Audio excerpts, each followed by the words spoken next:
नमस्कार मित्रों, हम पढ़ने जा रहे हैं you can heal your life पुस्तक का प्रथम अध्याय, जिसमें मुझे विश्वास है इस जीवन की अनंतता में जहाँ मैं हूँ सब संपूर्ण और परिपूर्ण है। फिर भी जीवन सदैव बदलता रहता है। यहाँ ना कोई आरंभ है और ना कोई अंत, केवल अस्तित्व और अनुभवों का अनावृत चक्र और पुनर्चक्र है। जीवन कभी ठहरता या रुकता नहीं है, ना ही नीरस होता है, क्योंकि हर क्षण होता है सदैव नया और नूतन। मैं उस शक्ति के साथ एकाकार हूँ जिसने मुझे बनाया, और उस शक्ति ने मुझे अपनी परिस्थितियों का सृजन करने की शक्ति दी। मैं अपने इस ज्ञान से आनंदित हूँ कि मेरे पास अपनी इच्छा अनुसार प्रयोग के लिए मस्तिष्क की शक्ति है। जीवन का हर क्षण एक नई शुरुआत है, जैसे कि हम पुराने नए की तरफ बढ़ते हैं। यहाँ अभी इसी क्षण मेरे लिए आरंभ करने को एक नया बिंदु है। मेरी दुनिया में सब कुछ अच्छा है, जिसमें मुझे विश्वास है। बुद्धि और ज्ञान के द्वार हमेशा खुले होते हैं। जीवन वास्तव में बहुत सरल है। जो हम देते हैं वही हमें वापस मिलता है। जो कुछ हम अपने विषय में सोचते हैं वह हमारे लिए सच हो जाता है। मैं मानती हूँ कि हर व्यक्ति, जिनमें मैं भी शामिल हूँ, अपने जीवन में हर अच्छी या बुरी चीज के लिए स्वयं जिम्मेदार हूँ। हमारे मस्तिष्क में आने वाला हर विचार हमारा भविष्य बनाता है। हम में से हर व्यक्ति अपने विचारों और अपनी भावनाओं द्वारा अपने अनुभवों को जन्म देता है। हमारे विचार, जो हम बोलते हैं, वह सब हमारा अनुभव बन जाता है। हम खुद परिस्थितियों को जन्म देते हैं और फिर अपनी कुंठा के लिए किसी दूसरे व्यक्ति को दोषी ठहराते हुए अपनी ऊर्जा नष्ट करते हैं। कोई व्यक्ति, कोई स्थान और कोई चीज हमसे अधिक शक्तिशाली नहीं है, क्योंकि अपने मस्तिष्क में केवल हम ही सोचते हैं। जब हम अपने मस्तिष्क में शांति, तालमेल और संतुलन बना लेते हैं, तो यह सब हमारे जीवन में भी आ जाता है। इनमें से कौन सा कथन आपके विचार से मिलता है? लोग मेरे पीछे पड़े हैं। हर व्यक्ति हमेशा मेरी मदद करता है। इनमें से प्रत्येक बिल्कुल भिन्न अनुभव को जन्म देगा। हम अपने बारे में और जीवन के बारे में जो भी मानते हैं वह हमारे लिए सच हो जाता है। हम जो भी सोचना या मानना चाहते हैं, हर विचार में ब्रह्मांड हमारे साथ होता है। दूसरे रूप में, हम जो भी स्वीकार करते हैं, हमारा अवचेतन मन उसे स्वीकार कर लेता है। इन दोनों का अर्थ है कि मैं अपने और जीवन के बारे में जो भी स्वीकारता हूँ वह मेरे लिए एक सच्चाई बन जाता है। आप अपने और जीवन के बारे में जो भी सोचते हैं वह आपके लिए सच हो जाता है। हमारे पास सोचने के लिए असीमित विकल्प होते हैं। जब हम ये जान लेते हैं तो लोग मेरे पीछे पड़े हैं कि अपेक्षा हर कोई हमेशा मेरी मदद करना चाहता है का विकल्प चुनना सही होगा।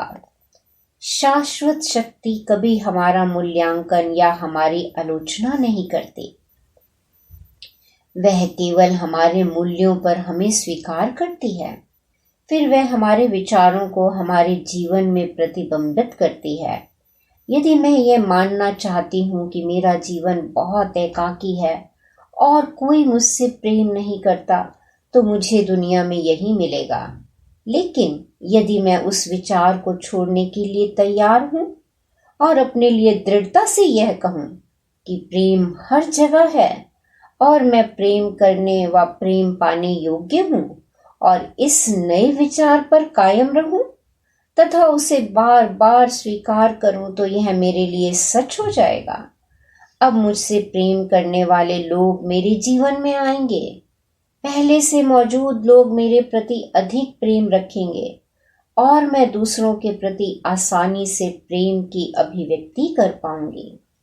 हम में से अधिकतर लोग हम कौन हैं के बारे में मूर्खतापूर्ण विचार रखते हैं और जीवन जीने के लिए बहुत से कठोर नियम बनाते हैं। यह हमें दोषी ठहराने के लिए नहीं हुए, क्योंकि हम में से हर कोई इस क्षण में जितना अच्छा कर सकता है कर रहा है। यदि हम बेहतर जानते और हमारे पास अधिक समझ एवं सजगता होती तो हम उसे अलग तरीके से करते।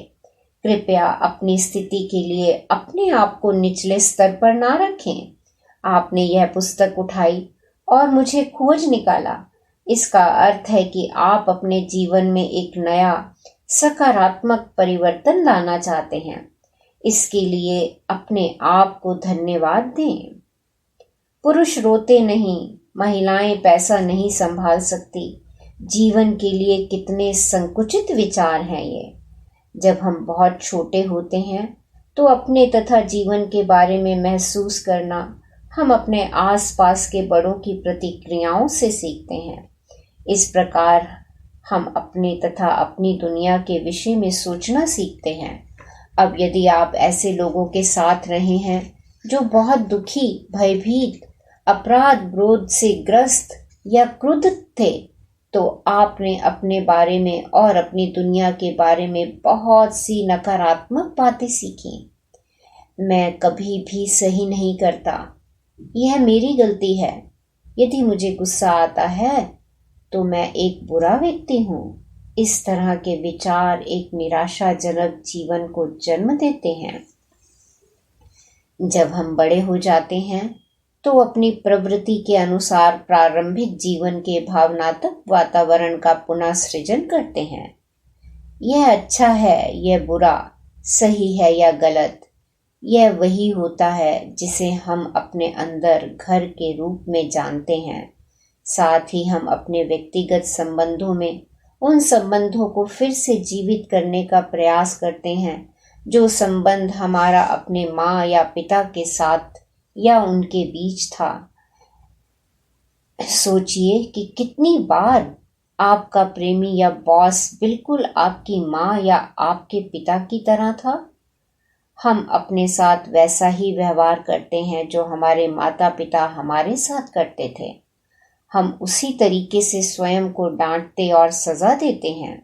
जब आप सुनते हैं तो लगभग उन शब्दों को सुन सकते हैं। एक बच्चे के रूप में जिस तरह हमें प्यार दिया गया था या प्रोत्साहित किया गया था, हम उसी तरीके से खुद को प्यार या प्रोत्साहित करते हैं। तुम कभी कुछ ठीक नहीं करते, यह सब तुम्हारी गलती है। आपने स्वयं से कितनी बार ऐसा कहा? तुम लाजवाब हो, मैं तुम्हें प्यार करता हूँ। आप कितनी बार खुद से ऐसा कहते हैं? फिर भी इसके लिए हम अपने माता पिता को दोषी नहीं ठहराएंगे। हम सभी पीड़ितों द्वारा पीड़ित हैं और शायद वह हमें कुछ ऐसा नहीं सिखा पाते जो वे नहीं जानते थे। यदि आपकी माँ नहीं जानती थी कि अपने आप से प्यार कैसे करना है, या आपके पिता नहीं जानते थे कि वह अपने आप से प्यार कैसे करें, तो उनके लिए आपको खुद से प्यार करना सिखाना असंभव था। वे अपने बचपन में मिली शिक्षा के अनुसार सब कुछ अच्छा कर रहे थे। यदि आप अपने माता पिता को अधिक समझना चाहते हैं तो उन्हें अपने बचपन के बारे में बताने के लिए प्रेरित कीजिए।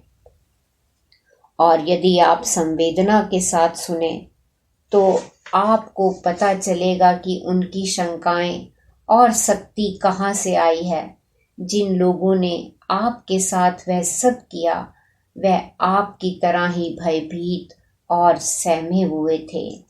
मैं ऐसा मानती हूँ कि हम स्वयं अपने माता पिता का चुनाव करते हैं। हम में से हर कोई इस धरती पर एक सुनिश्चित समय और स्थान पर जन्म लेता है। हम यहाँ एक विशेष पाठ पढ़ने के लिए आए हैं जो हमें आध्यात्मिक विकास के पथ पर आगे बढ़ाएगा। हम अपना लिंग, अपना रंग, अपना देश चुनते हैं और फिर हम किसी खास माता पिता को खोजते हैं जो उस स्वरूप को प्रतिबिंबित करेंगे जिस पर हम इस जीवन में काम करना चाहते हैं।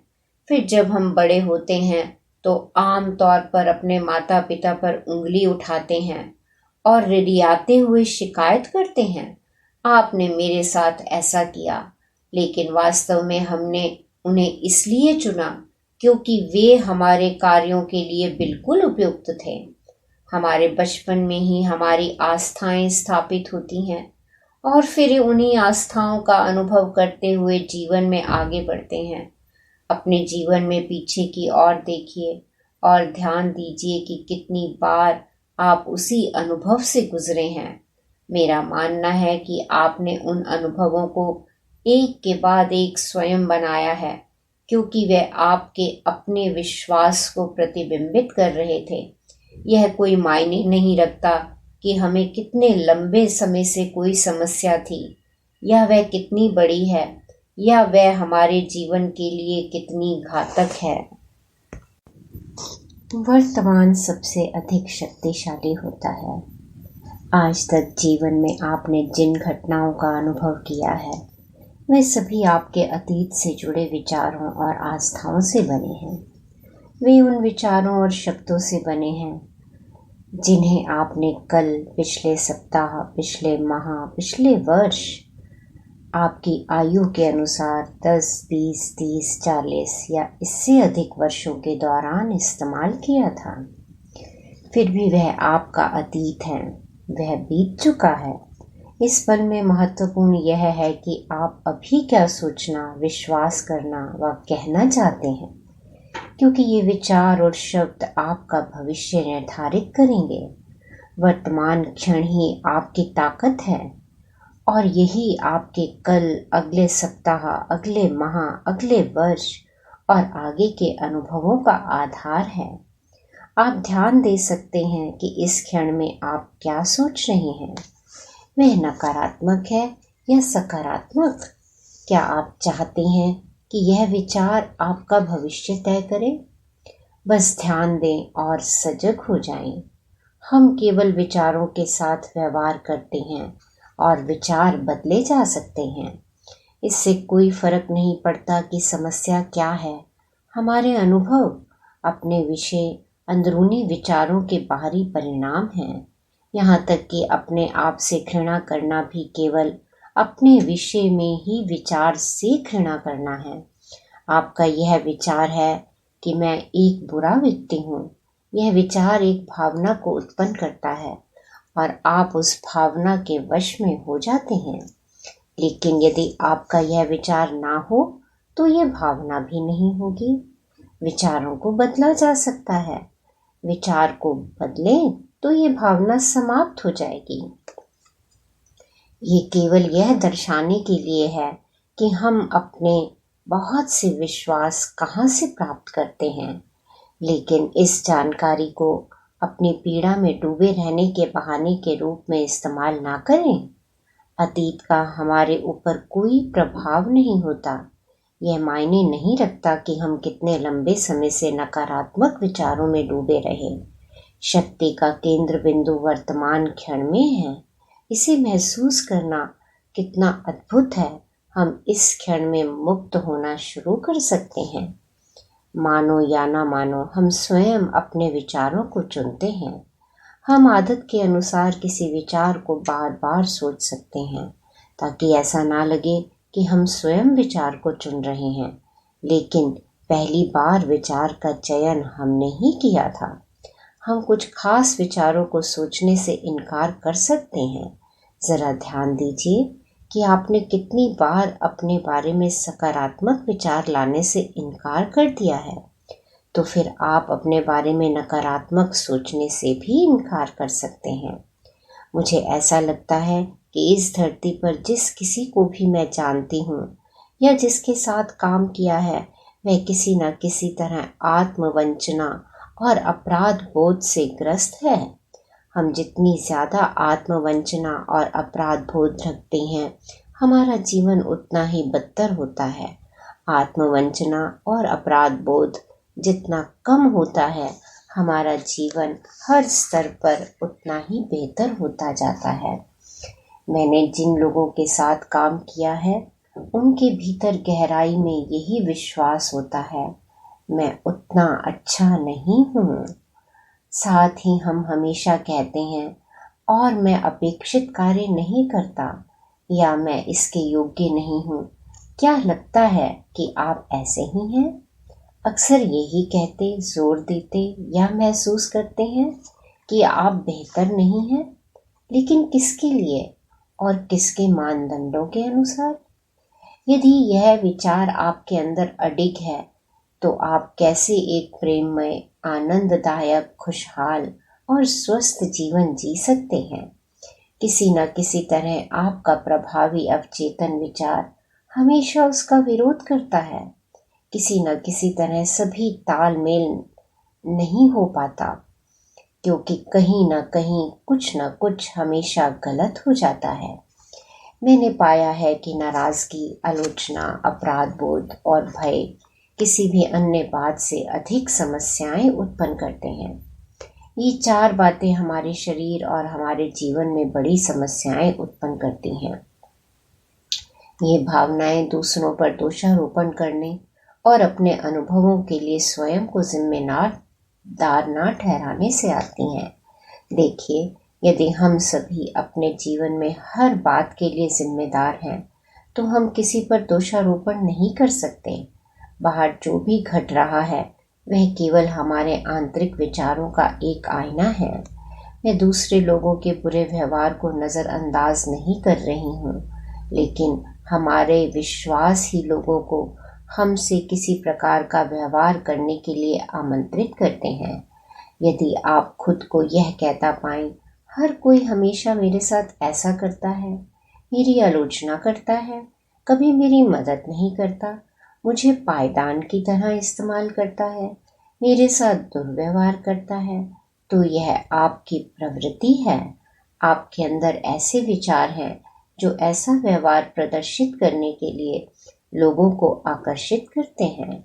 जब आप उस तरह नहीं सोचते, तो वे कहीं और जाकर किसी और के साथ ऐसा करेंगे। आप उन्हें आकर्षित नहीं करेंगे।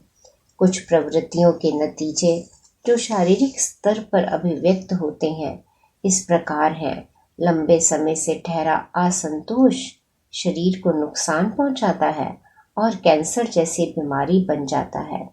आलोचना एक स्थायी आदत के रूप में अपनाएं तो शरीर में आर्थराइटिस को प्रेरित कर सकता है।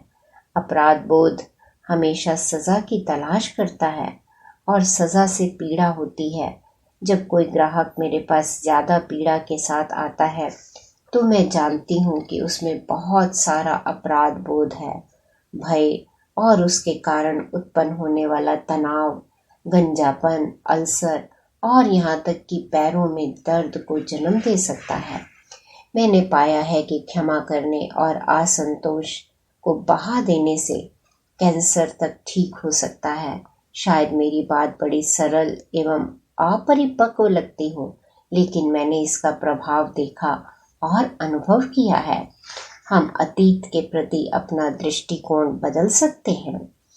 अतीत बीतकर समाप्त हो गया है, हम उसे बदल नहीं सकते, परंतु हम अतीत के विषय में अपने विचारों को बदल सकते हैं। यह कितना मूर्खतापूर्ण है कि हम इसलिए वर्तमान में अपने आप को सजा देते हैं क्योंकि अतीत में काफी पहले किसी ने हमें पीड़ा पहुंचाई थी। गहरे असंतोष की प्रवृत्तियों वाले लोगों से मैं अक्सर कहती हूँ, कृपया असंतोष को कम करना शुरू करें। अब वह अपेक्षाकृत आसान है। किसी सर्जन के छुरे के नीचे या मृत्युशैया तक पहुंचने के खतरे का इंतजार ना करें, जब आपको डर से आमना सामना करना पड़ सकता है। जब हम घबराहट की स्थिति में होते हैं, तो अपना दिमाग उपचार एवं सुधार पर केंद्रित करना कठिन होता है। हमें पहले ही डर को समाप्त करने पर समय लगाना होगा। यदि हम ये विश्वास चाहते हैं कि हम असहाय, पीड़ित हैं और अब कोई उम्मीद नहीं है, तो ब्रह्मांड भी इस विश्वास में हमारा साथ देगा और हम बर्बाद हो जाएंगे।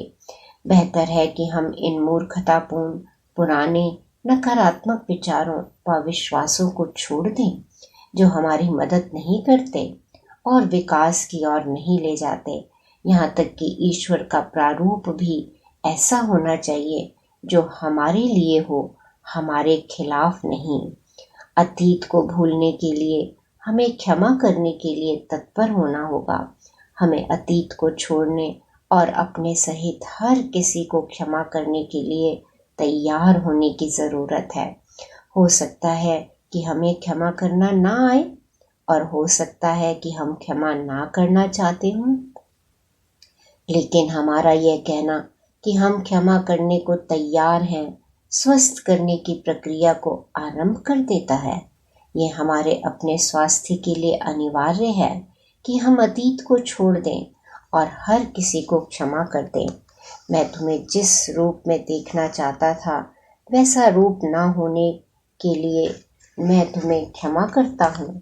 मैं तुम्हें क्षमा करता हूँ और मुक्त करता हूँ। यह निश्चय हमें मुक्त कर देता है। सभी रोग क्षमा ना करने के कारण से उत्पन्न होते हैं। जब भी हम बीमार होते हैं हमें अपने दिल में झांक कर यह देखना चाहिए कि हमें किसे माफ़ करने की ज़रूरत है। कॉर्ड्स इन मिरेकल्स का कहना है कि सभी रोग क्षमा ना करने की एक स्थिति से उभरते हैं और जब भी हम बीमार होते हैं हमें आसपास यह देखना चाहिए कि हमें किसे माफ़ करने की ज़रूरत है। मैं उस विचार में यह जोड़ना चाहूँगी कि जिस व्यक्ति को क्षमा करना आपको सबसे कठिन लगे वही वह व्यक्ति है जिसे क्षमा करने की ज़रूरत आपको सबसे अधिक है। क्षमा करने का अर्थ है छोड़ देना, जाने देना। इसका उस व्यवहार को क्षमा करने से कोई लेना देना नहीं है। इसका मतलब है कि बस उस पूरी घटना को अनदेखा कर देना। हमें यह जानने की ज़रूरत नहीं है कि कैसे क्षमा करना है, हमें बस क्षमा करने के लिए तैयार रहने की ज़रूरत है। कैसे करना है कि चिंता ब्रह्मांड स्वयं कर लेगा। हम अपनी पीड़ा को बहुत अच्छी तरह समझते हैं। हम में से अधिकतर के लिए यह समझना कितना कठिन है कि जिन लोगों को माफ़ करने की बहुत अधिक आवश्यकता थी वह भी पीड़ा में थे। हमें यह समझने की ज़रूरत है कि उनके पास उस समय जो समझ, जानकारी और ज्ञान था उसके अनुसार वे सबसे अच्छा कर रहे थे। जब लोग मेरे पास कोई समस्या लेकर आते हैं तो मैं ध्यान नहीं देती कि वे क्या है। खराब स्वास्थ्य, धन का अभाव, असंतोषजनक संबंध या दमित रचनात्मकता। मैं केवल एक चीज़ पर हमेशा ध्यान देती हूँ और वह है खुद से प्रेम करना। मैंने पाया है कि जब हम अपने आप को जैसे हैं वैसे रूप में प्रेम करते और स्वीकार करते हैं तो जीवन में सब कुछ ठीक होता है। ऐसा मानो हर जगह कुछ छोटे चमत्कार होते हैं। हमारा स्वास्थ्य सुधर जाता है, हमारे पास अधिक धन आता है, हमारे रिश्ते अधिक संतोषजनक हो जाते हैं और हम रचनात्मक रूप से सार्थक तरीकों से खुद को अभिव्यक्त करना शुरू कर देते हैं। ऐसा लगता है कि यह सब हमारे प्रयास के बगैर हो रहा है। खुद को प्रेम करें और उसे स्वीकार करना, सुरक्षित बनाना, भरोसा करना, योग्य बनना तथा स्वीकार करना आपके मन मस्तिष्क को व्यवस्थित करेगा, आपके जीवन में अधिक स्नेहिल रिश्तों को जन्म देगा, नए कार्य और जीने का एक नया तथा बेहतर स्थान दिलाएगा। यहाँ तक कि आपके शरीर के वजन को भी सामान्य कर देगा। जो लोग खुद से और अपने शरीर से प्रेम करते हैं वे ना तो अपने साथ और ना ही दूसरों का गलत करते हैं। वर्तमान में आत्म अनुमोदन और आत्म स्वीकार्यता हमारे जीवन के हर क्षेत्र में सकारात्मक परिवर्तनों की मुख्य कुंजियां हैं। मेरे लिए खुद से प्रेम करना किसी भी चीज़ के लिए कभी भी खुद की आलोचना ना करने से शुरू होता है। आलोचना हमें उस व्यवहार में कैद कर देती है जिसे हम बदलने की कोशिश कर रहे हैं। स्वयं को समझते हुए अपने साथ सौम्य रहना हमें उस कैद से निकलने में मदद करता है। याद रखिए, आप वर्षों से खुद की आलोचना करते आ रहे हैं और इससे कोई लाभ नहीं हुआ है। अपना अनुमोदन करने का प्रयास कीजिए और देखिए क्या होता है। Thank you, thank you, thank you. इस जीवन की अनंतता में जहाँ मैं हूँ, सब बिल्कुल ठीक है, संपूर्ण और परिपूर्ण है। मैं अपने से कहीं अधिक बड़ी शक्ति में विश्वास करता हूँ, जो प्रतिपल प्रतिक्षण मेरे भीतर प्रवाहित होती है। मैं खुद को अंतर ज्ञान के लिए खोल देता हूँ, यह जानते हुए कि इस ब्रह्मांड में केवल एक बुद्धि स्रोत है। इस एक बुद्धि स्रोत से सभी उत्तर, सभी समाधान, सभी उपचार, सभी नई रचनाएं आती हैं। मैं इस शक्ति और इस बुद्धि स्रोत पर भरोसा करता हूँ, जानते हुए कि जो भी मुझे जानना है वह मेरे सामने प्रकट होता है और जो भी मेरी ज़रूरत है पूरी होती है, सही समय, स्थान पर तथा सही क्रम में। मेरी दुनिया में सब कुछ